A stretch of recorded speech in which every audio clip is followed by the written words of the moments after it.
Вреди ја соопшти својата коалициска математика. Бараат 1+1 место во владиниот состав.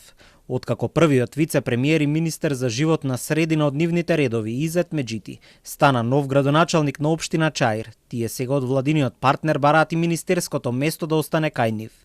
Околу вице-премиерската позиција во Вреди немаат никакви дилеми. Беким Сали е нивниот предлог. За најавената реконструкција на владата, премиерот Мицкоски минатата недела рече дека како партија се фокусирани на Конгресот, што треба да се одржи на почетокот на декември, но паралелно со тоа ќе се размислува и за кадровски поместувања во владата.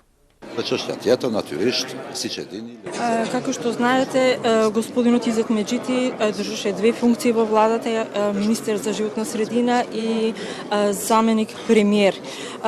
Ние сметаме дека треба да предложиме 1+1 име за животна, значи министер за животна средина и заменик премиер. Ова недела верувам дека ќе седнеме со премиерот како мандатар, најкасно да кажам до утре и ќе најдеме заедничко решение. Изјавата за медиумите вице-премиерот Фетаи ја даваше на албански јазик и со преведувач, а потоа се соочи со прашањето како напредува со изучувањето на македонскиот јазик. Ова следува по вчерашните критики од Вреди кон министерката Јаневска од редовите на ВМРО ДПМНЕ. Министерката за образование вчера присуствуваше на настан заедно со тетовскиот градоначалник Билјал Касами и од него бараше да говори на македонски јазик, за да може да го разбере. Од Вреди пак се јавија со реакција дека непознавањето на албанскиот јазик не треба да води до фрустрација.